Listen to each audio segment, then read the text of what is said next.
¿Qué tal, chicos? ¿Cómo están? ¿Qué tal, chicos? ¿Cómo están? Buenos días con todos. Buenos días.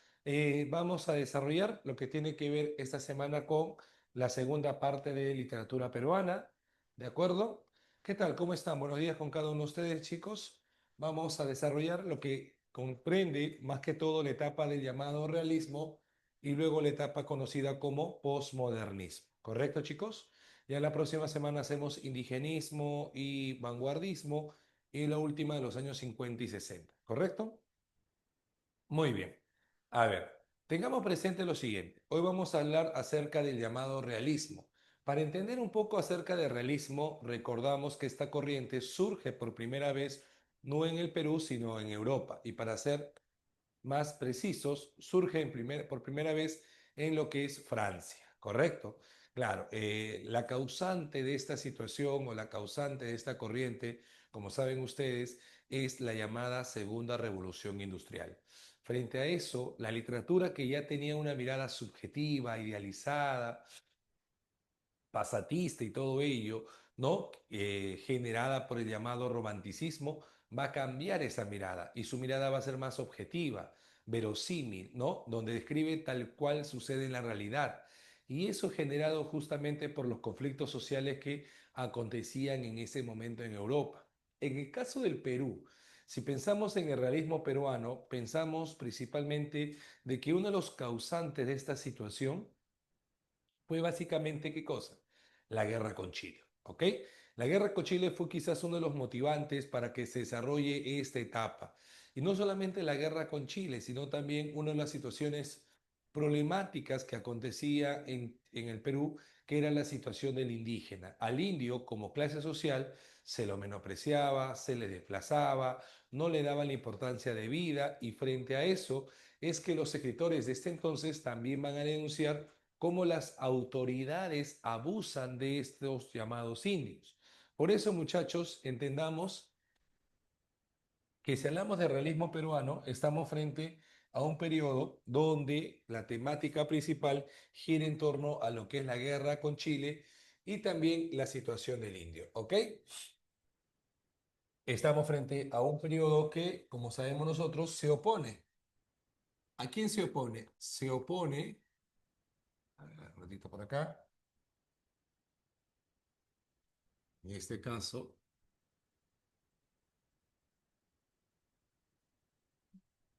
se opone a la subjetividad romántica, ¿no? A todo lo que tiene que ver con el romanticismo, a la subjetividad romántica. Hay que recordar que en este periodo, debido a que una de las causas fue justamente la guerra con Chile, una de las principales actitudes que comenzó a generarse en ese entonces fue justamente el odio hacia todos los países que le causaron daño al Perú. Y no solamente hablamos de Chile, también hablamos de España. Por eso que en ese entonces, chicos, se va a desarrollar lo que se conoce como un llamado nacionalismo agresivo. Nacionalismo agresivo. ¿Correcto? El nacionalismo agresivo. Y esto causante posguerra, ¿no? Esto más que todo causado por la guerra con Chile. Por eso que quizás el actante más importante o el motivo más importante tiene que ver con la guerra con Chile, ¿no? Esto como motivo de posguerra, ¿no? Por la posguerra. ¿Ok? Acuérdate también, muchachos, que en este periodo existían ciertos propósitos. Por ejemplo, un propósito político era que las clases sociales que van a dominar el país ya no sean los mismos antiguos de antes, ¿no? Las mismas personas añosas, personas ya de cierta edad, ya no. Esos viejos, como se le llamaba, tienen que dejar de lado, ¿para qué? Para que sean los jóvenes ahora quienes asuman las riendas del país, como decimos, la llamada renovación generacional. De ahí que justamente la frase los viejos a la tumba y los jóvenes a la obra comienza a cobrar mucho más valor, mucha más importancia. ¿De acuerdo? Ese es el propósito político. El propósito moral será denunciar los abusos que se cometan contra los indios, los abusos de las autoridades. Y el propósito social es que nuestra sociedad como tal pueda mejorar su situación, digamos, educativa. porque lamentablemente hemos estado sometidos bajo una educación religiosa, decían los autores acá. Entonces, la educación que debe promoverse es una educación científica. Acuérdate que en ese entonces el concepto de la ciencia era un concepto de moda. ¿Por qué? ¿Cómo se llama la filosofía que comenzó a predominar en este periodo? ¿Te acuerdas? ¿Cómo se llama esa filosofía? A ver qué me dice por ahí. ¿Cómo se llamaba la filosofía que comenzó a desarrollarse en este periodo? El positivismo, correcto. Por eso, muchachos, por eso acuérdate que acá tenemos un propósito político, moral y social, ¿no? En el propósito, en este caso político, habla de la renovación. Renovación. En el propósito moral, por ejemplo, denunciar abusos. Denunciar abusos. Y en el propósito social, justamente promover una educación científica. Educación científica, positivista. ¿Correcto? Ahora, hay que recordar que en este periodo la temática va a girar en torno a dos puntos, ¿no? La temática va a girar en torno a lo que es la guerra con Chile y la situación del indio. Por eso, si te preguntan, ¿cuáles son los temas más abordados o más desarrollados en este periodo? Más que todo dos temas, ¿no? Los abusos contra el indio o la situación del indio, la situación del indio y la crisis posguerra. ¿Ok? Entonces, sobre esos ejes van a desarrollarse la literatura de ese entonces. ¿Ok? En el realismo, como sabemos nosotros, se desarrolla más que todo lo que es la novela y lo que es el ensayo. Muy bien. Ahora, acá tenemos dos figuras importantes. Una de ellas va a ser Clorinda Mato de Turner, conocida por qué? Por el desarrollo de la llamada novela indianista, ¿no? ¿Cómo es esta novela indianista? ¿Te acuerdas? Es una novela donde predomina más que todo, ¿qué cosa? ¿Ah? Claro, la mirada paternalista, considerar al indio como un ser que por sí solo no puede cambiar su condición, sino que requiere la ayuda del hombre blanco, del criollo instruido para poder cambiar la situación en que vive, ¿cierto? Correcto. Entonces acá tenemos el caso de Clorinda Mato de Turner.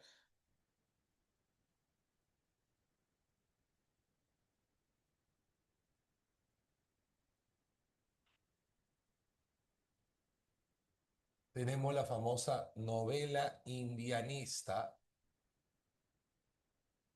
que entre sus características, ¿qué podemos decir de esta novela indianista?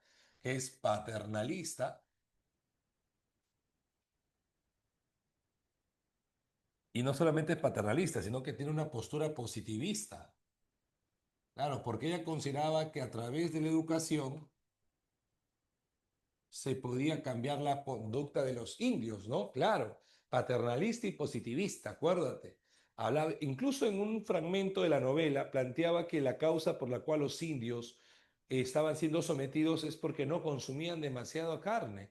Y eso científicamente está comprobado que afecta el desarrollo psicomotor de las personas. Entonces ella trata de buscar una justificación científica del por qué motivo los indios estaban siendo sometidos, ¿no? Y eso tiene que ver con el positivismo de la época, ¿correcto? Ahora, acá tenemos una novela que desarrolla esta postura, que es la novela llamada Aves sin nido, que como sabemos por acá, en esta novela, muchachos, en esta novela, principalmente hay que recordar que tiene un objetivo o una posición anticlerical,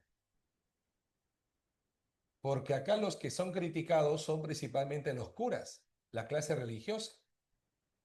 Desde Pascual Vargas, que es el cura de ese momento, hasta Pedro Miranda y Claro, que fue quien generó toda esta situación. La posición anticlerical de ellos para ella es justamente eliminar el celibato.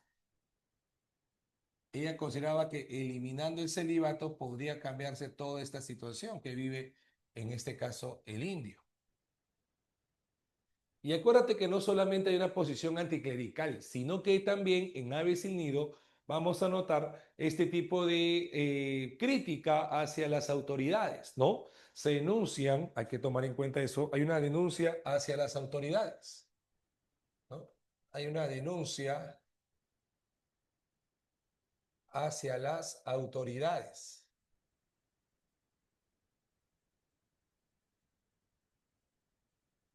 A ver, ¿quiénes son las tres autoridades que aparecen en este periodo? ¿Quiénes son estas tres autoridades? ¿De acuerdo de quién estamos hablando? A ver, de tres autoridades importantes. ¿Quiénes son? Son, por ejemplo, en este caso, el cura, el gobernador y el juez. ¿Cierto? Esas tres autoridades, exacto. El cura se llamaba Pascual Vargas, que coludido con el gobernador Sebastián Pancorbo, se aprovechaban y sometían a los indios. El juez es el llamado juez Verdejos, correcto, que cuando a Isidro Champi lo meten a la cárcel porque lo acusan de ser cómplice, ¿no? De este atentado, cuando él era simplemente inocente, pero lo acusan de eso, entonces a Verdejo se aprovecha de la esposa de Isidro Champi. ¿Por qué? Porque la esposa trataba de traer diversos animales para dejar libre a su esposo y el juez se aprovechaba, no, tráeme carneritos, tráeme ovejas, tráeme llamitas, tráeme vicuñas. Y ella traía, supuestamente como regalo, ¿para qué? Para que el juez liberara a Isidro Champi y nunca lo hacía, nunca lo liberaba, ¿ok? Damos también en este caso que la obra delata o critica también los abusos contra los indios. ¿Quiénes son los indios acá? Denuncia hacia autoridades también los indios sometidos.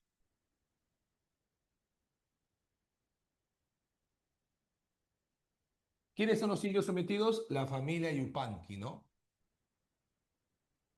La familia Yupanqui. ¿Quiénes conforman la familia Yupanqui? Está Marcela, está en este caso Juan, los padres, y las dos hijas, Margarita y Rosalía.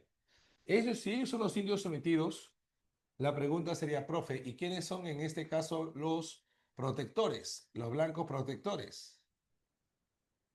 Los protectores serían la llamada familia Marín.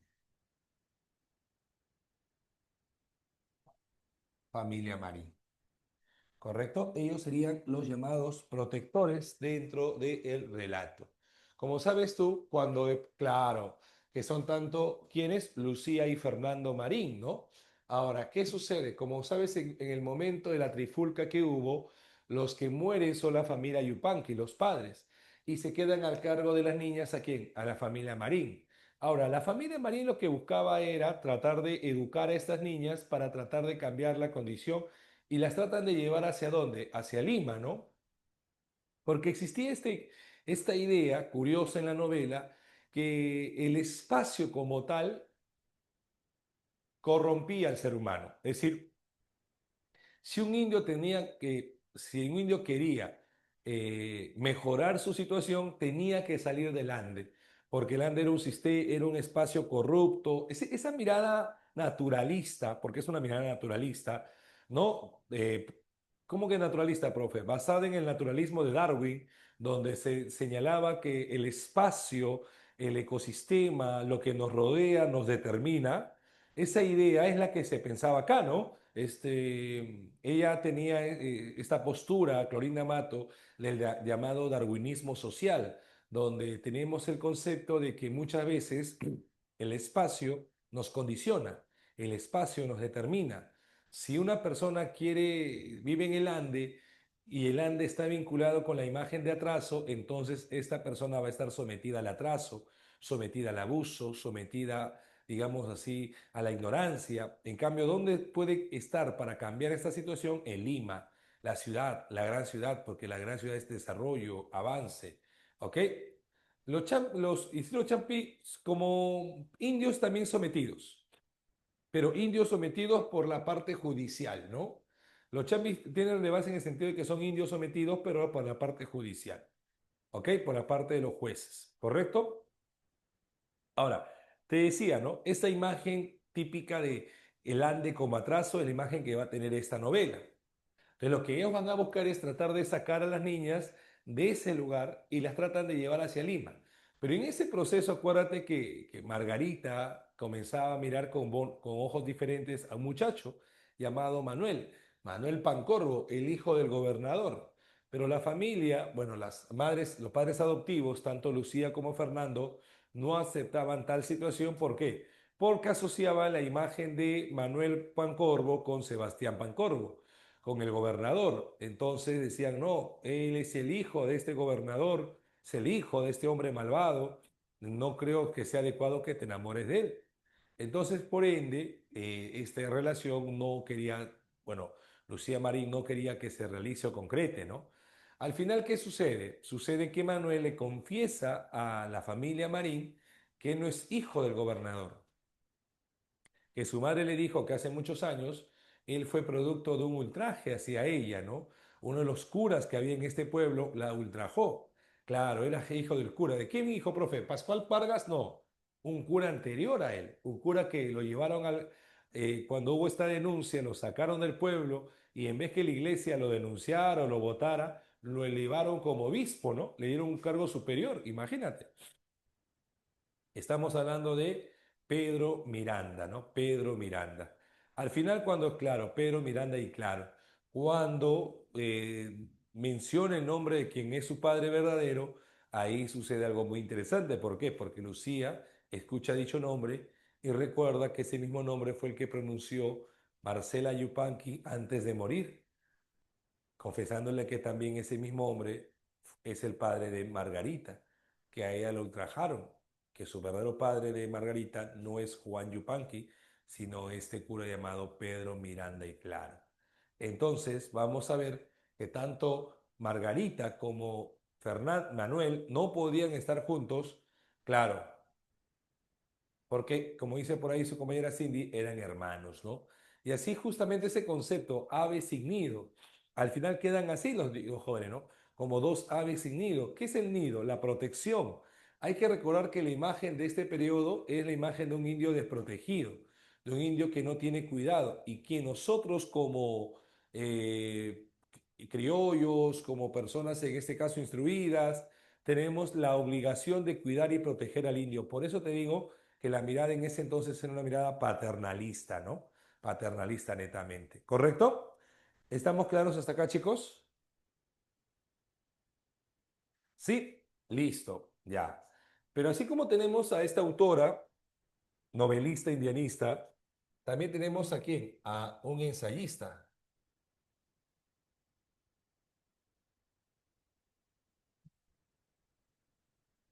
Manuel González Prada.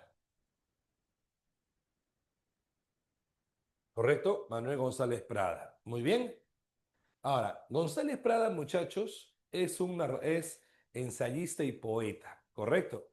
Quizás la mayoría de nosotros lo conocemos por su estilo de ensayista, ¿no? Con su libro Páginas Libres y todo ello, pero él también desarrolló poesía, claro, pues también tuvo una etapa poética González Prada, que quizás no muchos conocen, porque es una etapa poética muy diferente al estilo de ensayo.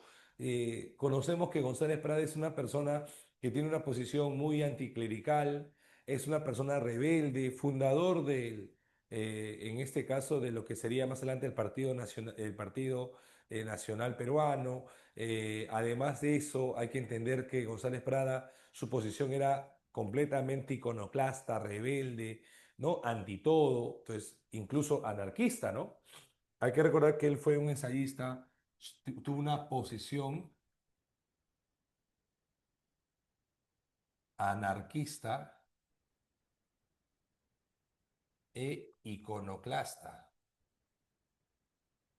¿Qué significa iconoclasta, profesor? Ante todo. Por ejemplo, para que se entienda mejor, él fue anti qué. ¿Mm? Fue, por ejemplo, antichilenista. Todo lo que tenga que ver con Chile no le agradaba, antichilenista. Es más, consideraba que teníamos que ir y recuperar nuestro territorio. antihispanista contra España, y esto era más que todo por el aspecto intelectual, académico. Sentía que España no podía ser un país que nos siga influyendo, que teníamos que buscar en otros países justamente la influencia que necesitaba América. ¿Y en qué países va a tomar él como referencia? Ya no va a ser España, sino va a ser, por ejemplo, Francia y Alemania, los países que él admire, ¿ok? A los alemanes y a los franceses. Y también anticlerical. Claro, la posición que tiene González Prada es una posición en la cual critica, más que la imagen de Dios, critica de cómo se utiliza o cómo la iglesia utiliza la educación para maniatar las mentes, ¿no? Una educación netamente memorística, sometida a lo que, a lo que está en la Biblia, no permite que alguien que se eduque críticamente, no permite la discusión, no permite el debate, y eso no le gustaba a él, ¿no? Le gustaba más bien incentivar la criticidad entre las personas. Muy bien. ¿Qué más vamos a ver por acá? Escúchame. Hay que recordar que esta posición y todo ello también se vincula con la mirada que tiene sobre el indio, ¿no? Él es uno de los primeros autores que desarrolla justamente el tema del indio en sus ensayos, ¿no? Por el lado ensayístico se le conoce él como precursor del indigenismo. Y esto más que todo, ¿por qué? Por los ensayos que tiene, por los ensayos. Uno de los primeros ensayistas que plantea una solución ante el problema del indio. En su primera etapa, en su primera etapa, él plantea que el problema del indio es un problema educativo, ¿ok? En Páginas Libres consideraba que al indio hay que enseñarle a leer y escribir y de esa manera cambiará su condición, ¿ok? Eso plantea González Prada en un primer momento. Pero años después, cuando publica Horas de Lucha y hay un ensayo llamado Nuestros Indios, él plantea que la situación del indio puede cambiarse a través de qué? A través de la rebelión, ¿ok? A través de coger las armas, ¿ok? No es un problema educativo, es un problema económico y social. Y la situación del indio cambiará si el indio se revela, responde a la violencia con más violencia. Eso decía él, imagínate. Pero eso ya es algo posterior, ¿no? Eso ya en el siglo XX. Pero también, como te digo, incorporó en su poesía, como él es admirador de los franceses y alemanes, incorpora justamente formas poéticas de Francia, como el triolet y rondel, y las va a incorporar en la poesía peruana. Por ello se le va a considerar también como precursor de qué? Precursor del modernismo.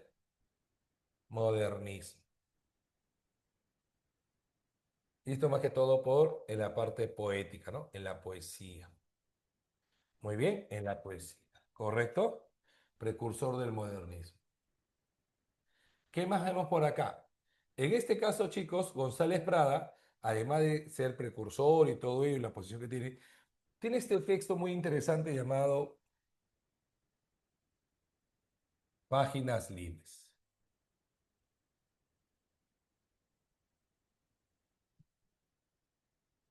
¿De acuerdo? En Páginas Libres, sabemos que es un conjunto, vamos acá, un conjunto de ensayos, discursos y,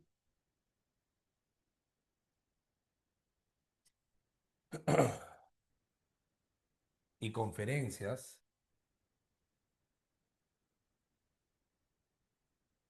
Y además sabemos que en este libro un rasgo muy esencial es el tema de la escritura. Como él es un anarquista, va en contra de todo lo que son las normas, también él se opone a las normas ortográficas de España. Es por eso que acá vamos a ver una libertad ortográfica o una ruptura ortográfica en este libro. Y de este libro lo que nos interesa es un discurso llamado Discurso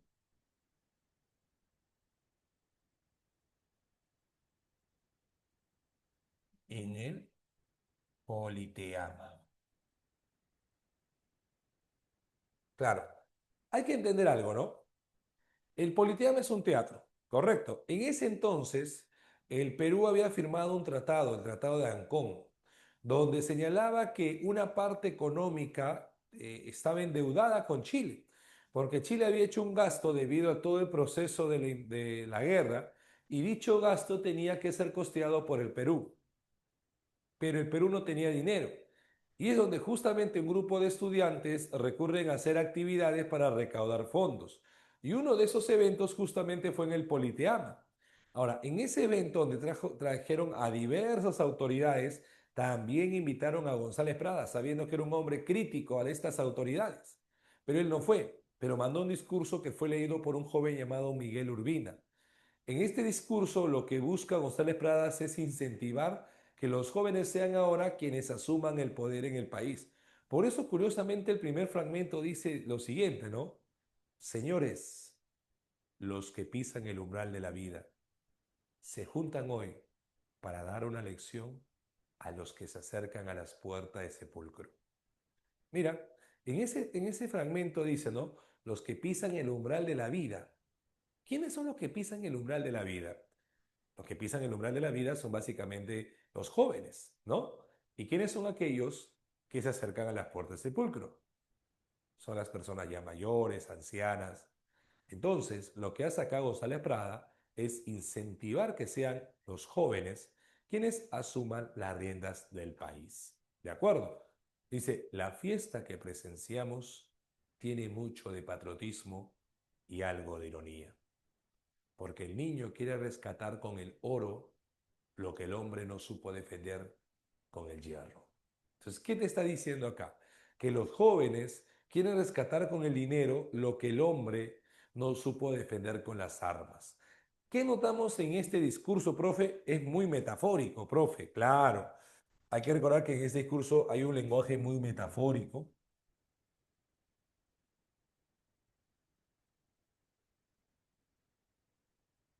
lenguaje metafórico, y no solamente un lenguaje metafórico, sino también vemos que en un momento él dice, ¿no? Niños, sed hombres, madrugad a la vida, porque ninguna generación tuvo deberes más sagrados que cumplir, ni remedios más justos que satisfacer. ¿Qué está diciendo acá González Prada? González Prada señala que acá los jóvenes, como que está incentivando a que los jóvenes asuman lo que es las riendas del Perú. Por eso que vemos un cierto carácter exhortativo en el discurso, un carácter exhortativo, ¿no?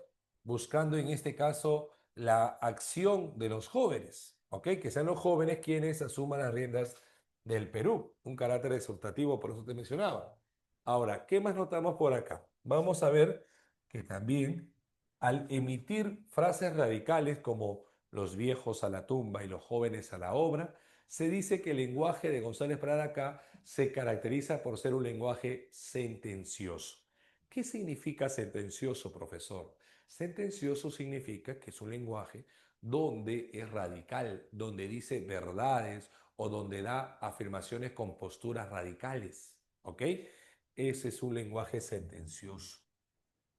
Lenguaje sentencioso. ¿Correcto? Lenguaje sentencioso. ¿Qué más vamos a ver por acá? A ver. Además, en el discurso en el Politeama, escúchame.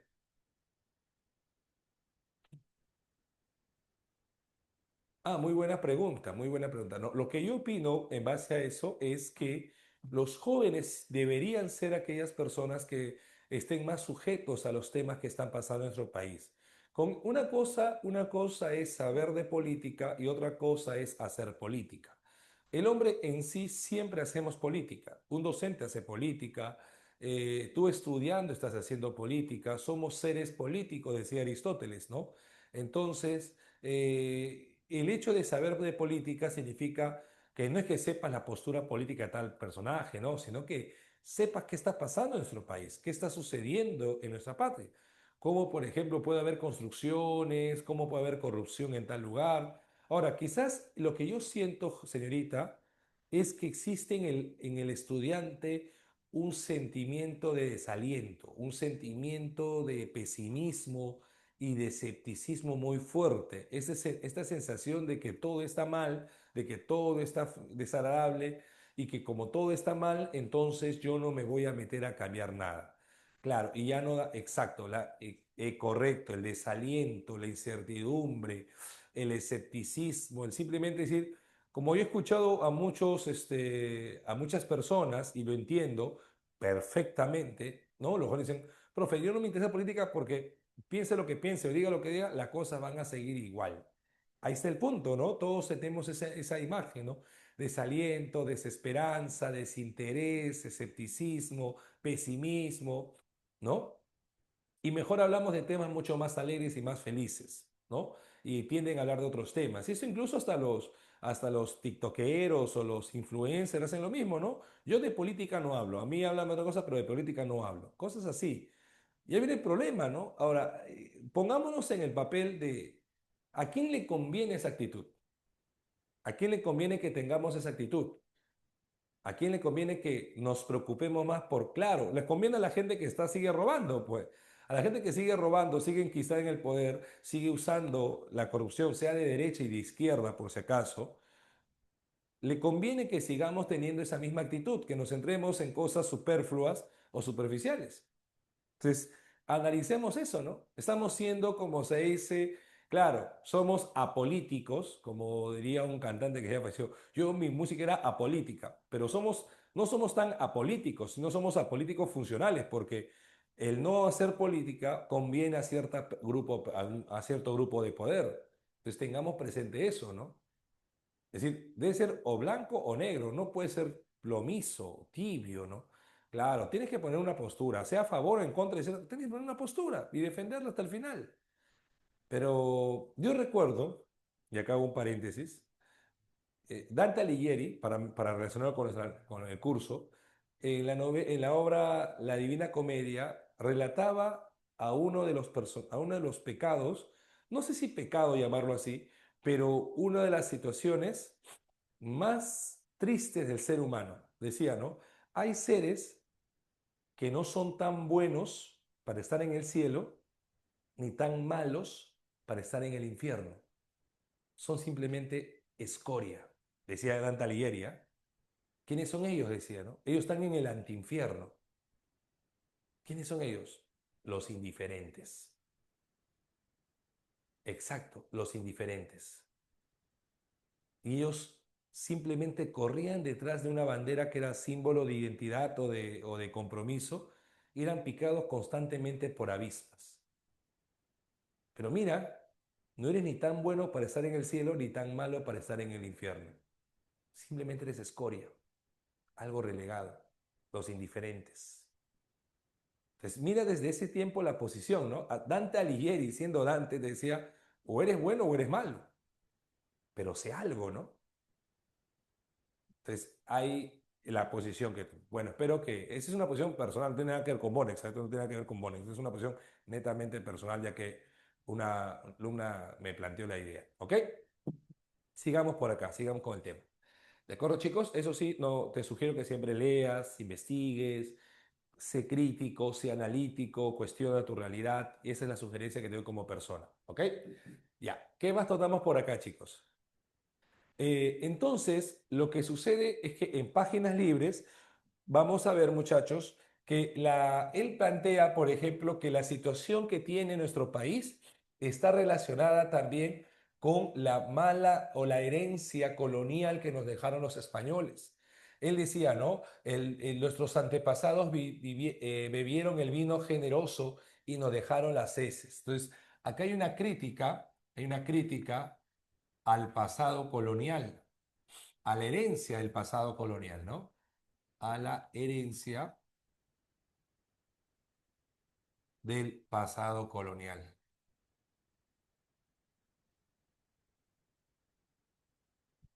¿Ok?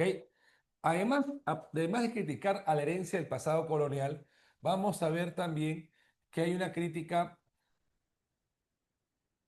Por ejemplo, hablaban también de los problemas que acontecen en el país, el tema de la llamada improvisación política, ¿no?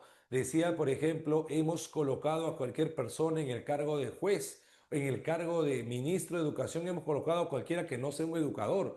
Hemos visto un teólogo manejar las armas militares, es decir, el tema de la improvisación política, en general todos los problemas que acontecen con la sociedad, ¿ok? Vamos a ver también que habla acerca de los indios. ¿Qué va a decir sobre los indios? Primero va a decir que los indios son personas que representan al Perú, ¿ok? Él hablaba que los indios conforman o forman la verdadera nación peruana. Forman la verdadera nación peruana. ¿Qué significa esto, profesor? Lo que pasa es que en ese entonces, acuérdate, como hasta el día de hoy, siempre está esta idea de qué cosa es ser peruano, ¿no? ¿Qué es nuestra nación peruana? Y quieras o no, cuando pensamos en nuestro ser peruano, siempre nos orientamos a la vinculación del pasado incaico, ¿no? Si uno piensa en el Perú, quieras o no, aparecen tus raíces indígenas, tus raíces, en este caso, andinas o selváticas o de provincia, en este caso, ¿no? Pero más que todo andinas. Claro, pensamos en el Perú, pensamos en los incas, siempre lo relacionamos con eso, ¿no? Incluso al Perú lo llaman el país inca, ¿no? Es como los mexicanos siempre pensamos, si pensamos en su origen de México, pensamos en los aztecas, ¿no? ¿Ok? Entonces lo mismo pasa con el Perú. Entonces él decía que los indios, si son nuestra raza indígena o nuestro pasado indígena, la nación, lo que forma nuestra verdadera idea de nacionalidad, es por eso que los indios son los que forman nuestra verdadera nación. Nuestra nación está formada por indios, no por los mestizos ni los extranjeros, por indios. Ser peruano, la raíz del origen de ser peruano es ser indígena. Pero lamentablemente, ¿cómo están los indios? Decía él, sometidos, sometidos por el abuso de autoridades. Por eso, él promueve, en este caso el indio, promueve la educación. Enseñarle a leer y escribir promueve la educación. Y veréis que cambiará su condición en un corto plazo, dice, ¿no? Claro, enseñarle a leer y escribir y veréis que cambiará su condición, dice, ¿no? Eso habla de los indios. ¿Qué más? A ver, cuando habla de la guerra con Chile,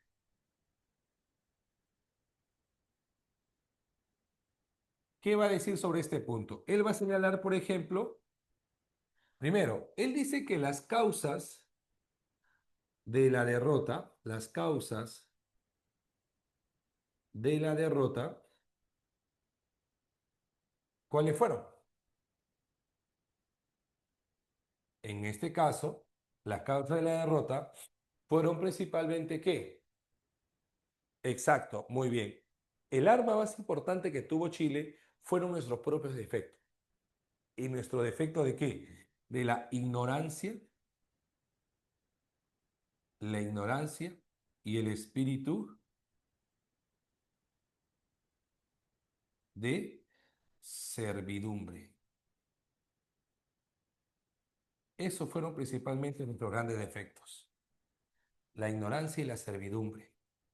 ¿Correcto? En eso se centró justamente nuestros defectos. Muy bien. Por ende, decía que por ese motivo fue que perdimos la guerra. Entonces, si somos un país ignorante, ¿qué tenemos que hacer? Tenemos que educarnos. Entonces, acá vamos a ver que González Prada también promueve la educación científica, promueve la educación científica. Y cuando ya tengamos un país educado, un país científicamente educado, ¿qué sucede acá? Vamos a poder lograr, ¿qué cosa? La revancha, el revanchismo, ¿no? Recuperar, él decía, cuando logremos tener este tipo de población, recuperaremos y, ¿no? Recuperaremos nuestro territorio, recuperaremos Iquique y Tacna, ¿no? Territorio. Y marcharemos sobre Arica y Tarapacá. Recuperaremos territorio, decía él. ¿Ok? Y para esta situación, Ya no contemos con los hombres del pasado. Para esta revancha, los que deben liderar esto, ¿quiénes van a ser? Que vengan árboles nuevos a dar flores nuevas y frutas nuevas, los viejos a la tumba y los jóvenes a la obra. Los que tienen que llevar a cabo los líderes para esta revancha no deben ser los mismos hombres del pasado que ya fracasaron, no, sino los jóvenes, la renovación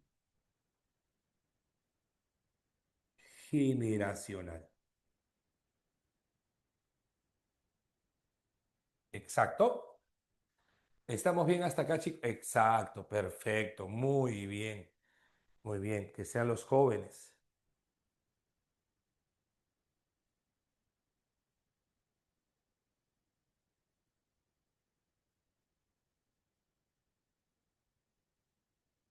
Muy bien.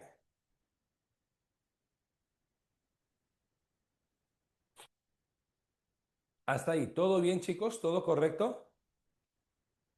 Muy bien, listo. Ahora, pasamos a una siguiente etapa, ¿correcto?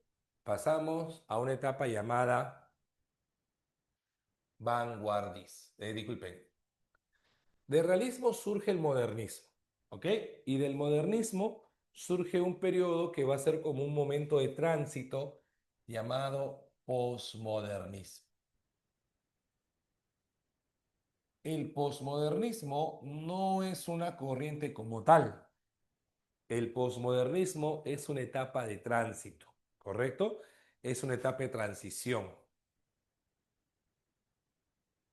El posmodernismo hay que recordar entonces que es un tránsito. Esto se va a desarrollar más que todo en la llamada República Aristocrática, 1910. Es un tránsito entre dos etapas.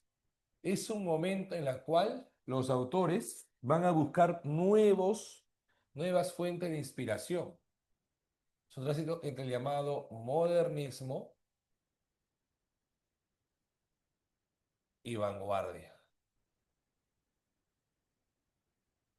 ¿Cuáles fueron las causas de que surja esto? Lo que pasa es que a veces el arte se puede volver demasiado repetitivo, demasiado reiterativo. Y es lo que justamente pasó en este periodo. Los autores imitaban lo que hacían los autores anteriores. Y cuando algo es muy imitado, pierde su encanto, pierde su gusto. Y es por eso, muchachos, que las causas que generó esta etapa fue justamente el desencanto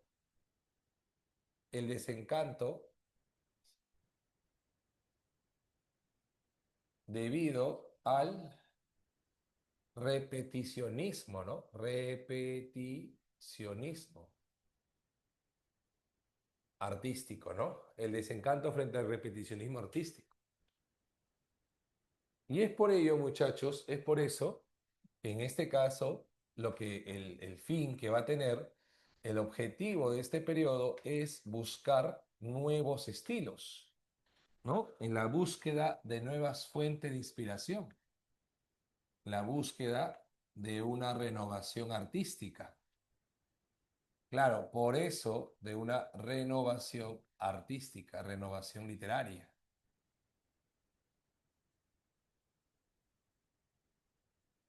Uno de ellos tomó como base lo que se hacía en Francia y otro comenzó a adentrarse a lo que es el mundo de la provincia. Cada uno con un estilo diferente, pero cada uno buscando algo distinto a lo que anteriormente se hacía. ¿Ok? Es por eso, muchachos, es por eso que acá, como no es una corriente, los autores por ende no tienen rasgos en común, sino tienen quizás marcadas diferencias. Por ejemplo, tenemos en un primer momento al poeta llamado José María Eguren. Él comenzó a buscar en la poesía francesa este nuevo estilo. José María Eguren. Él es conocido por desarrollar la llamada poesía simbolista, ¿no? Influenciado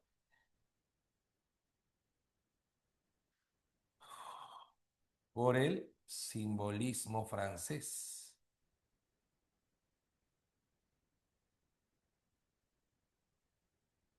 ¿ok? Influenciado por el simbolismo francés. ¿Qué características tiene la poesía de José María Eguren? Primero hay que recordar que a él lo consideran como ¿qué? Como el fundador de un nuevo estilo literario en el Perú. Un estilo donde la poesía se centra a temas netamente artísticos. Esto llamado la poesía pura fue instaurada por primera vez por José María Eguren. Por eso se dice que él es el fundador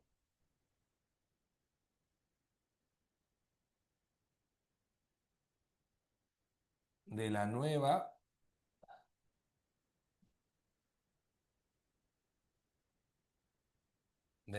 tradición poética, ¿no? Esta nueva tradición poética es el estilo llamado la poesía pura. Ahora, la poesía de Guren, si pensamos en los libros de Guren, ¿qué rasgos tiene? Es una poesía, por ejemplo, que usa un lenguaje que no es directo. Eguren no es un poeta que te dice las cosas de forma directa, sino que emplea los símbolos de por medio para poder expresar eso. Por eso hablamos de un llamado lenguaje sugerente. Lenguaje sugerente. ¿Qué significa lenguaje sugerente, profesor? Lenguaje simbólico.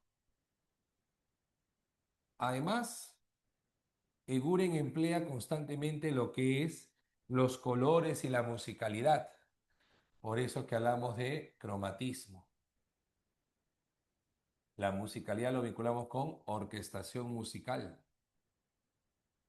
La orquestación musical.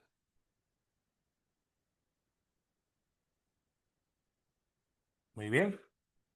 ¿Qué más podemos decir por acá de Eguren? Profesor, en Eguren notamos exotismo, sí, porque habla de lo que es el mundo nórdico, ¿no? Claro, claro. Imágenes sugestivas, sugestivas, nunca escucho esa palabra, sugestivas.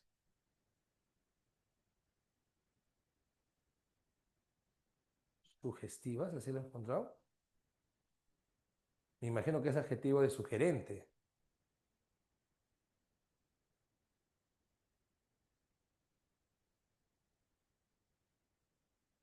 Ahí está.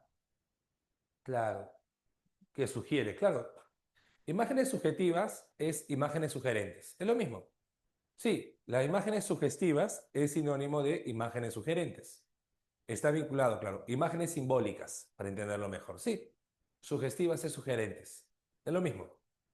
¿Ok? Entonces, lo que vamos a anotar acá, chicos, présteme atención, por favor, que también tenemos acá, además de la orquestación musical y el cromatismo, tenemos, por ejemplo, que Eguren nos va a brindar la imagen de un mundo alterno al mundo de nosotros, un mundo mágico, un mundo fantasioso, un mundo misterioso, lleno de elementos irreales.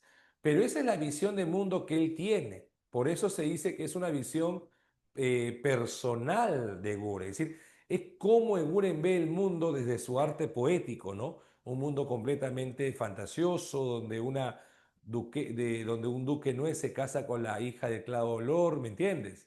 ¿No? Y esa mirada, por eso que justamente Eguren nos presenta una cosmovisión de mundo, pero como es una cosmovisión de mundo personal, se dice que es ¿no? Una visión parcializada o parcial de mundo o una visión sesgada o una cosmovisión sesgada.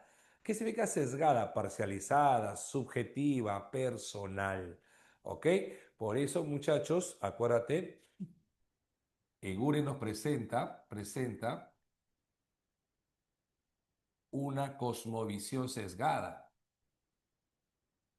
¿Qué significa esto? Una mirada de mundo personal, ¿no? Y esta cosmovisión sesgada que nos presenta Eguren lo relacionamos con un mundo donde predomina lo irreal, misterioso, fantasioso, ¿correcto? Muy bien. Además, hay que recordar que emplea elementos Y para crear este mundo irreal emplea lo lúdico, lo infantil, lo lúdico, lo infantil también, y también emplea lo exótico. Y cuando digo exótico ya lo relaciono con qué, con lo que es la mitología nórdica, ¿no? Mitología nórdica. Muy bien. Ahora, ¿qué libros tiene Eguren? Eguren, entre los libros que tiene, justamente simbólicas.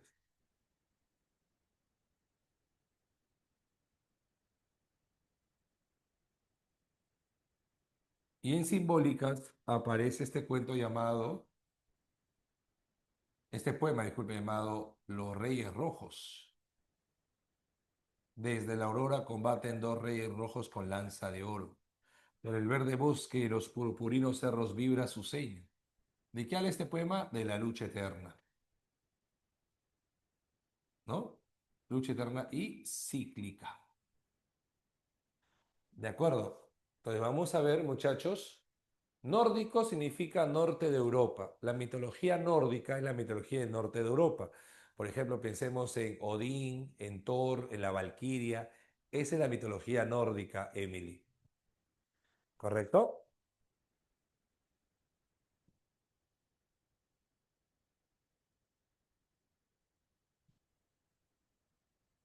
Hasta este punto, ¿todo bien? ¿Todo bien hasta acá, chicos? Listo. Y luego tenemos a otro autor. A un autor que comenzó a buscar no en lo francés, sino en lo provinciano. Abraham Valdelomar. ¿Ok? Abraham Valdelomar. Pedro Amblán Valdelomar Pinto. Ahora, cuando pensamos en Abraham Valdelomar, pensamos principalmente en que en Colónida.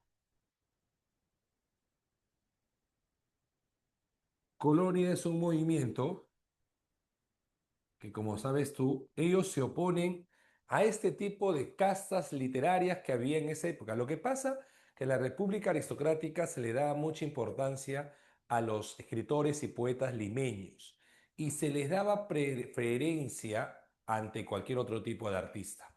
Entonces, los artistas que no pertenecían a la élite limeña o a la élite limeña y eran provincianos, lamentablemente eran desplazados o no le daban la importancia de vida.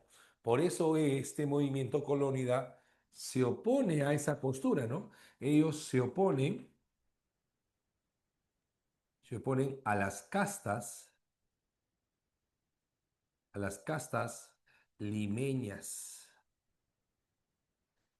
¿Ok? Estas castas limeñas se refiere justamente a este tipo de grupo literario que solamente publicaba en Lima. ¿Ok? Ahora, cómo es la literatura de Valderomar? Acuérdate que él siempre recuerda, hay muchas referencias de provincia, ¿no? Referencias provincianas, y no solamente las referencias provincianas, sino también su lenguaje sencillo, un lenguaje sencillo, pero que, y además evocador, porque recuerda lo que es su infancia, su niñez. Lenguaje sencillo y evocador. ¿Qué más notamos en él? Por ejemplo, también vamos a ver que retrata lo rural, ¿no? Retrata lo rural vinculado al mar. ¿Por qué nació en Pisco? Acuerdo, ¿no? Vinculado al mar, ¿no? Su literatura se compone de recuerdos más que todo.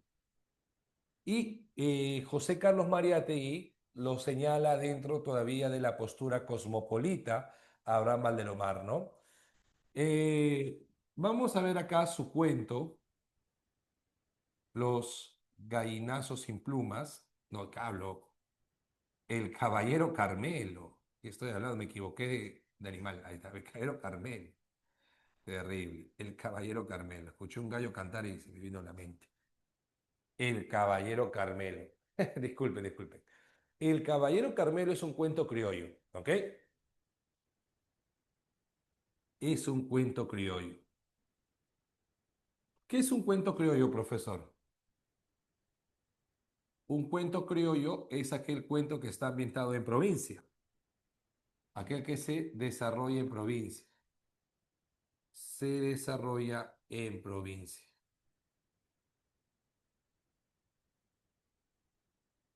Muy bien, se desarrolla en provincia.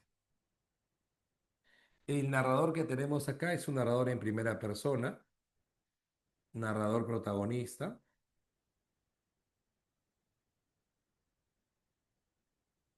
Vamos a ver también que hay la presencia de, en este caso, animales humanizados.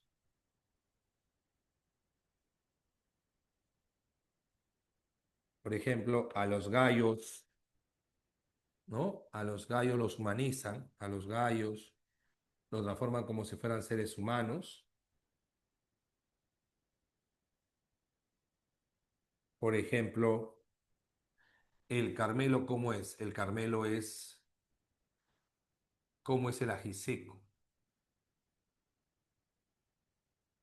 Muy bien. El Carmelo es respetuoso, es honorable. En cambio, el ajiseco es soberbio, es deshonrado. ¿Por qué? Porque, por ejemplo, hay una escena muy curiosa, ¿no? Cuando están en la pelea, decía que el Carmelo no picaba, porque picar solamente lo hacen los gallos cobardes, deshonrados. El Carmelo no hace eso. ¿Te das cuenta? Le está adjudicando una acción o una característica propiamente humana a los animales. Además de eso, recordamos también que acá se evidencia la llamada plasticidad. ¿Qué quiere decir plasticidad? Las llamadas adjetivaciones. Claro, ¿cómo se le adjetiviza a los gallos? Esbelto, magro, musculoso y austero. Su afilada cabeza era la de un hidalgo altivo, caballeroso, justiciero y prudente. Entonces, el Carmelo es descrito como si fuera un caballero medieval. Caballero medieval.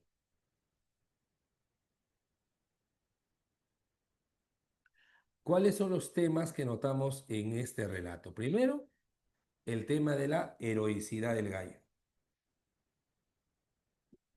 Cuando lucha contra el ajiseco y a pesar que el ajiseco era un gallo más joven, el Carmelo logra salir victorioso.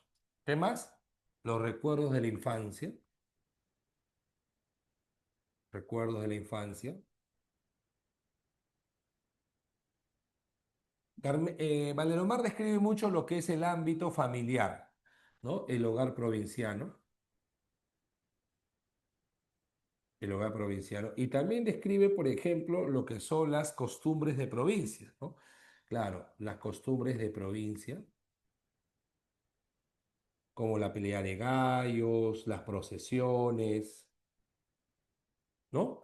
Esta pelea de gallos se da, por ejemplo, en lo que es fiestas patrias, donde va a luchar el Carmelo y el Ajiseco, ¿no? El Ajiseco era un gallo más joven, pero el Carmelo va a luchar, ¿por qué? Porque habían dicho que el Carmelo era un gallo que no era de raza. Entonces el padre no aceptaba dicho insulto y lo va a hacer enfrentarse. Y a pesar de toda la lucha que fue cruenta, el Carmelo va a salir victorioso, pero días después, mirando el atardecer, lamentablemente el gallo va a morir, ¿no? Entraba la luz sangrienta el crepúsculo por la ventana, dice, y el Carmelo se incorporó y estuvo largo rato en la contemplación del cielo. Estiró sus débiles alas, se enseñoró y cantó. Luego retrocedió unos pasos, se desplomó, tembló, estiró sus débiles patitas y mirándonos amoroso, expiró apaciblemente, ¿no? Y de esa manera se relata justamente la muerte del Carmelo, ¿ok? Ya chicos, hasta este punto, ¿estamos todo bien? No, dice. ¿Todo correcto hasta acá, chicos? Confirmen, por favor. ¿Todo bien? Listo. Ahora nos toca a nosotros tomar en cuenta esta pizarra para la resolución del material, ¿ok? Unos minutos para que resuelvan, por favor.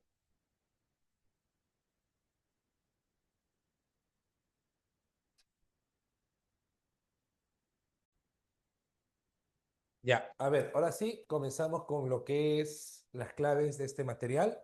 En la primera pregunta nos plantea sobre el periodo que se desarrolla, ¿no? Dice, es un periodo conocido como, o está contextualizado con lo que es la llamada Restauración Nacional, ¿correcto? A ese periodo se conoce como el realismo, ¿no? Muy bien. Tutora,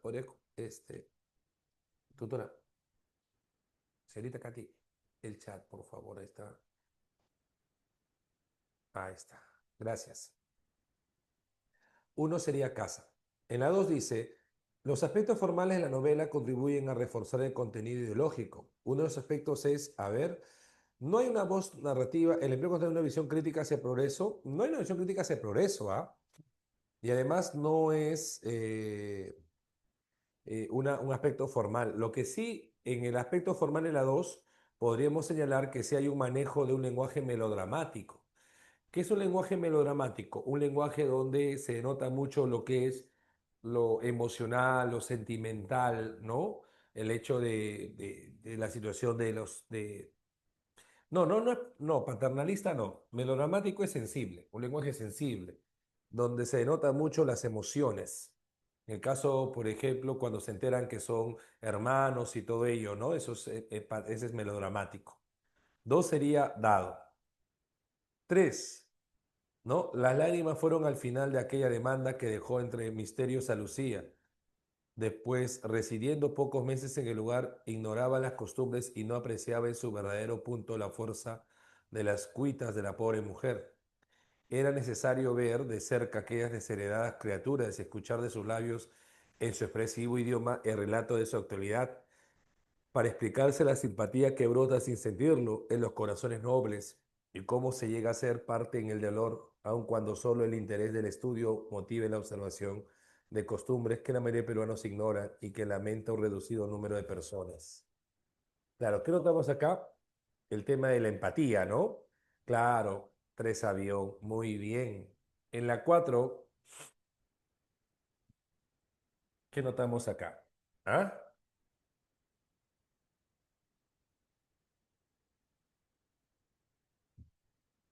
Dice, siéntate, y dijo Marcela, siéntate Marcela, enjuga tus lágrimas que enturbia el cielo de tu mirada y hablemos con calma, dijo acá. Marcela, dijo Lucía vivamente interesada en conocer a fondo la costumbre de los indios. Marcela calmó su dolor y acaso con la esperanza de su salvación respondió con minucioso afán al interrogatorio. Como tú no eres aquí, Niñay, no sabes los martirios que pasamos con el cobrador, con el cacique y el tata cura. Ay, ¿por qué no nos llevó la peste a todos nosotros que ya dormiríamos en la tierra? Claro, acá se nota el tema de cómo se denuncian los atropellos, correcto, cuatro casas. En Aves sin Nido, una serie de acontecimientos, un momento de mayor tensión en el drama ocurre cuando, en la parte final, ¿no? Cuando se enteran Margarita y Manuel que son hermanos, correcto. Cinco besos. Seis. Anémicos y nerviosos, no sabemos amar ni odiar con firmeza. Versátiles, ¿no? Lo que notamos, mira, cómo no escribimos, ¿no? Y, por ejemplo, exigimos con J. Esas formas, por ejemplo, están vinculadas con lo que es el manejo anárquico de las reglas ortográficas. Correcto, 6 sedano. 7. La mano brutal de Chile despedazó nuestra carne y machacó nuestros huesos. Pero los verdaderos vencedores, las armas del enemigo fueron nuestra ignorancia y nuestro espíritu de servidumbre. Ahí notamos, por ejemplo, la crítica hacia las limitaciones internas, ¿no? Siete besos. Claro, porque dice un momento de la tensión importante es cuando justamente se entera en la parte final, ¿no? Acuérdate en la parte final que Manuel y Margarita son hermanos. Ese es el punto álgido del relato, ¿no? Por eso, Emily, porque es el punto principal del relato. Muy bien. Siete besos. Ocho. Niños, sed hombres, madrugad a la vida. Ya, acá ahí notamos un carácter exhortativo, ¿cierto? Recibió herencia más triste porque ninguna tuvo deberes más arados que cumplir, errores más graves que remediar, ni venganza más justa que satisfacer. En la orgía de la época independiente, vuestros antepasados bebieron el vino generoso y dejaron las heces. Siendo superiores a vuestros padres, tendréis derecho para escribir el bochornoso epitafio de una generación que se va manchada con la guerra civil de medio siglo, con la quiebra fraudulenta y con la mutilación del territorio nacional. Claro, a ver, se denuncia primero las fallas o estructurales y crisis que afectan al Perú, ¿no? Claro, herencia más triste, ¿no? Acá no se plantea el indígena como el eje central, no se plantea eso. Tampoco se promueve la ciencia y la educación, pero sí hay un llamado a las nuevas generaciones. Ocho besos, ocho besos. El Cayo Carmelo se relata la historia de una familia ya. Cayo Carmelo pertenece al posmodernismo. El libro Ande de Alejandro Peralta aparece en La Vanguardia. Entonces acá lo vamos sacando, ¿no? ¿Por qué? Por su experiencia. ¿Y cómo, profe, no puede ser la B, profe, la 9? Porque cuando dice, o no puede ser en este caso la C, profe, porque dice experimentalismo formal. ¿Y cuál, si yo digo experimentalismo, con qué corriente literaria lo asocio? ¿Con indigenismo? No, con vanguardia. Claro. De ahí te das cuenta que la clave sería la E por eso. Profe, pero es claro, porque acuérdate que Alejandro Peral, bueno, no es un autor que hemos hecho en clase, pero acá te da el dato, la característica, ¿no? Por su experimentalismo formal. Entonces hay notas, elementos propios de la vanguardia, ¿no? Muy bien, sería 9 enano. Pregunta 10. Hoy se casa el duque nuez, viene el chantré y viene el juez. Y con pendones, escarata, florida, cabalgata a la 1, a la 2, a las 10. Claro, podría ser asociado, pero no siempre porque por el título tú siempre tienes que vincularlo con el indigenismo, ¿no? Mira, lo que determina no es el título de la obra, sino es las características que tiene la obra, ¿no? Eso es lo que determina la corriente, no el título de una novela o de un poemario, sino es las características que tenga dicho libro, ¿no? Claro, acá notamos el tema del sonido en el poema de José María Eguren, ¿no? Diez Casa, muy bien,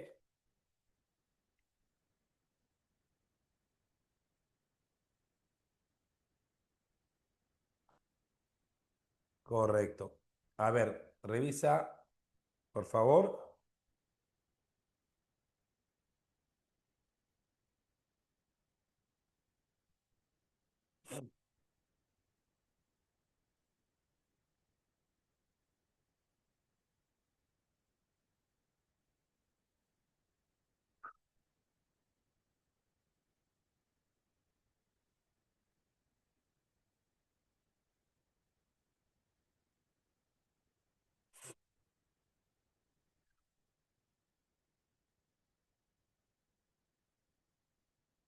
Una una figura exótica son elementos como, por ejemplo, cisnes, hadas madrinas, faunos, elementos que están fuera de nuestra realidad o elementos que están en una realidad completamente lejana a la de nosotros. Esos serían elementos exóticos. ¿Ok?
Cuando tú hablas de imágenes con plasticidad, a ver, entiende esto, cuando hablas de imágenes, hablas de elementos que están dentro de lo que es un poema.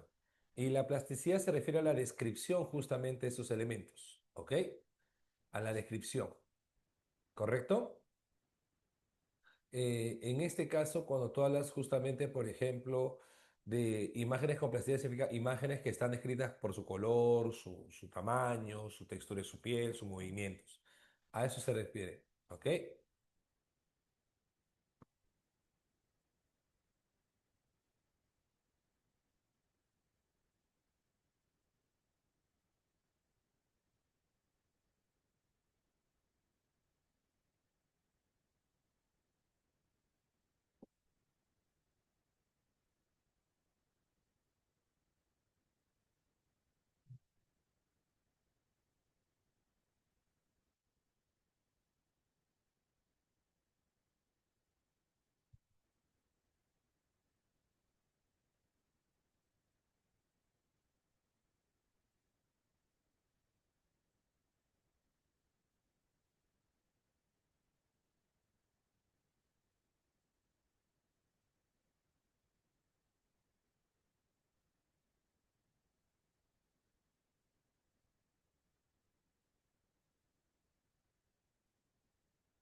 Listo. En la pregunta número 11, ¿qué marcamos acá? Avión, ¿no? Reyes rojos, lanza de oro, verde bosque, purpurinos cerros. Entonces ahí notamos lo que es justamente la presencia de colores. 11 sería avión. 12, 12, ¿qué marcaríamos acá? Claro, sería enano. ¿Qué es el Duque, profesor? Un poema que hace referencia a, a la boda inconclusa de una nuez con la hija de Claudio Olor, ¿no? Hoy se casa el Duque Nuez, viene Chantrey y viene juez. 12 sería enano, muy bien.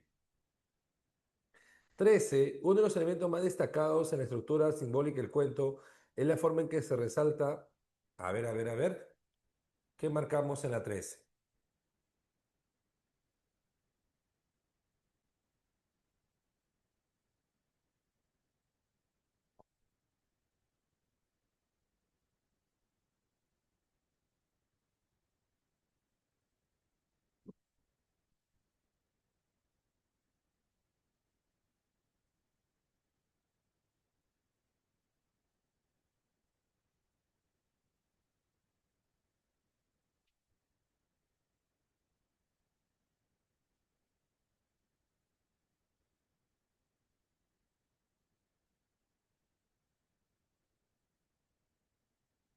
Muy bien. 12 dijimos enano. 13 también, el carácter heroico del gallo, ¿no? Muy bien, 13 enano. Acá dice, quien sale de Pisco,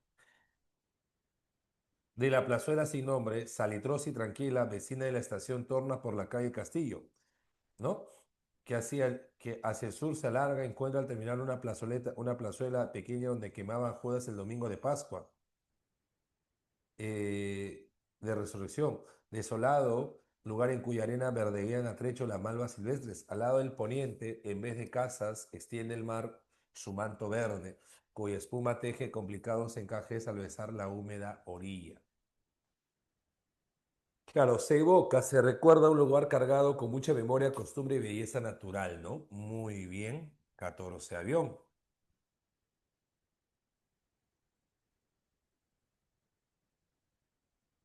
Correcto.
Pregunta 14, avión 15. A ver, la 2 era la A o la D. La 2 dijimos que era la D.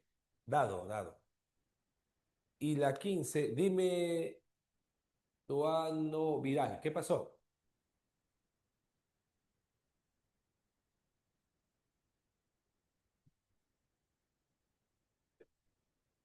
¿Alguna pregunta, Vidal? Ok. 15. ¿Cuál es la escena de cuento representa mejor el tema de la nostalgia por el hogar y la vida familiar? Claro, el momento cuando dice la llegada de la carta que anuncia nada, el momento en el que los vecinos asisten, la escena que Ajiseco es descrito como el gallo invencible. No. El tema de la nostalgia sería el reencuentro del hermano mayor con la familia, ¿no? Cuando el hermano mayor llega trayendo muchos regalos hacia la familia, ahí se nota el tema del hogar provinciano, ¿no? 15 sería enano. ¿Correcto, chicos? ¿Todo bien hasta acá, muchachos? Confirmen, por favor, ¿todo bien?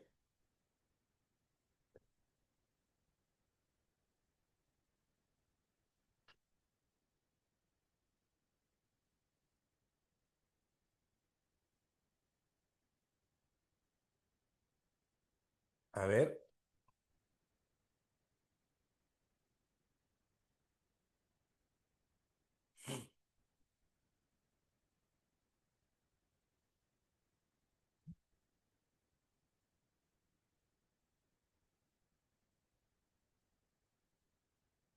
todo claro, perfecto.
Sí,